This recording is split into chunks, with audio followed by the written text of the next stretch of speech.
This is a Maine Design Bureau T-34 85. It was built in the Soviet Union during World War II.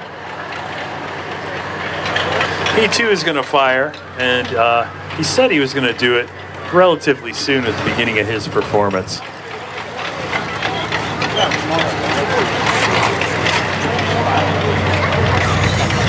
Whoa, a lot of smoke.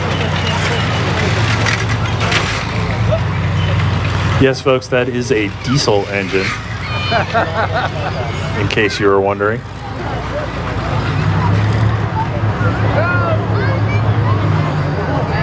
All right, hold those ears. I feel a shot coming on.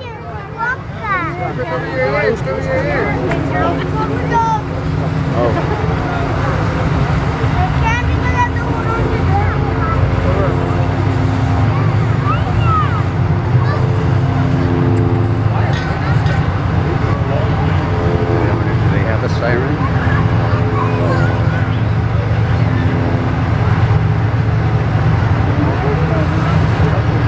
That's the full spider wheel.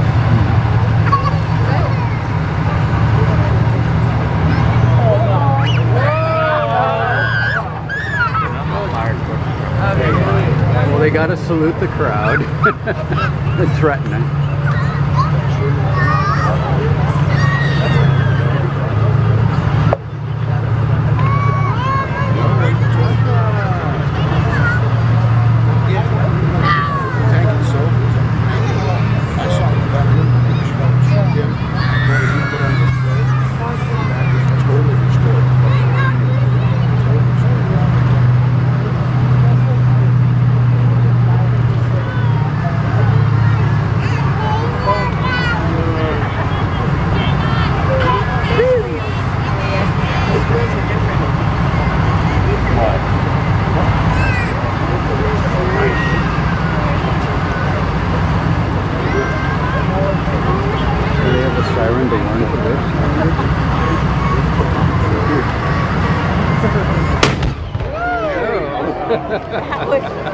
So much drama. Just when you think they're not going to do it, they do it. So the Soviet T-34, for decades, was considered the ideal tank. It's not the biggest. It's not the most powerful. It doesn't have the biggest gun. And it's certainly not the fastest. But it was the best blend of good traits for an armored vehicle. T-34s are still in use across much of the world today. And it's sort of the iconic machine by which all other tanks are measured. It was relatively simple, had great sloping armor, which is a big positive for a tank, and a really powerful gun. This actually started out with a less powerful gun. It had a 76 millimeter, which is kind of your standard weaponry. It's what you see in late model Shermans, etc. But as the Russians started to encounter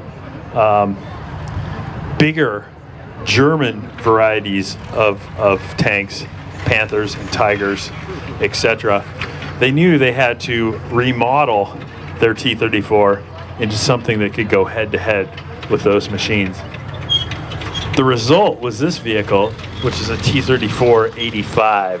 It has an 85 millimeter gun, a different turret, and is much more intimidating. That being said, it's never going to be the same as a big Tiger tank. The Russians were able to build these in huge numbers relatively quickly. In fact, this vehicle is one of the most built military vehicles of all time in the tank arena.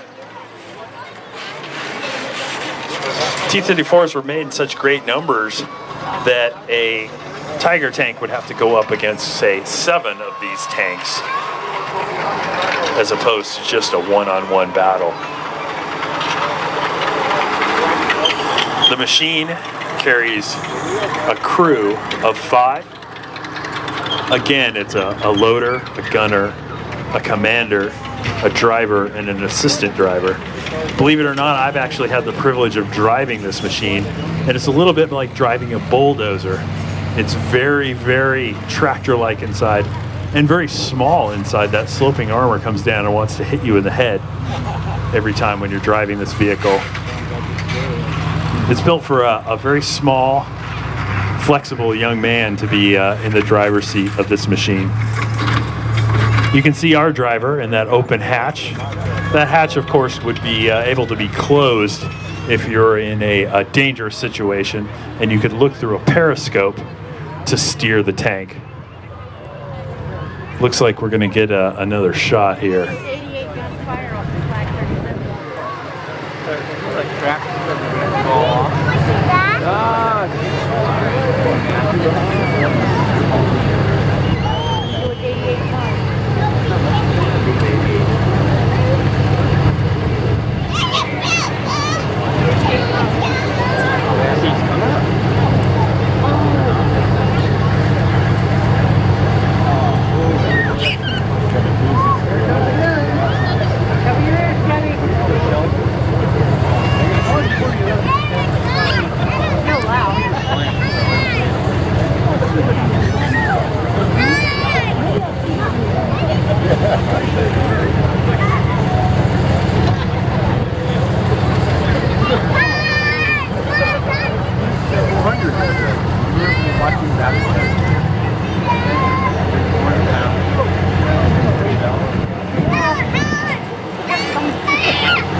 Okay, ladies and gentlemen, if everything goes as planned, you can take your fingers out of your ears for a little while.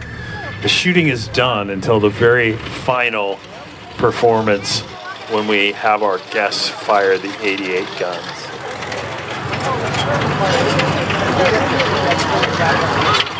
This T-34 is white because troopers in the field would whitewash their tanks if they got the chance to.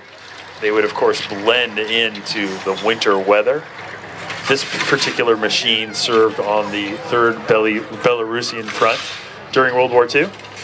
And you can see they actually all came from the factory green. You can see inside the hatch that green color that was on every one of these tanks as it rolled out of the factory. And we're talking about a lot of tanks. 57,000 of these machines were built before the war in Europe ended. As well, the assembly lines kept going. There were 84,000 of these machines built by 1958 when the assembly lines closed down. As I said, these types of tanks are used all over the world. You'll see Iraqi versions of these. You'll see them in Afghanistan. You'll see them in other places. Sometimes our modern American tanks are going up against these antique style T-34s. Oh my gosh, I lied to you all. Was that the 3rd or the 4th? That was third? Sorry. Sorry for your eardrums there, folks.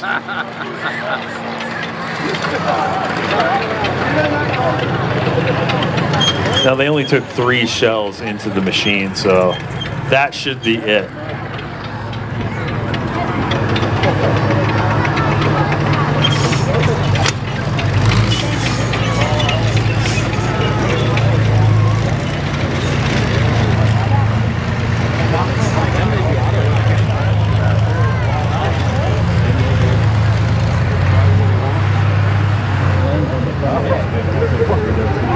To get this guy pointed the right way when we park him, we need to do a little backing up, which is always is not all that fun in a tank. You can't just throw your arm over the seat and look behind you and see where you're going. So as we back this machine up, our next event is going to be the M1A1 Abrams tank.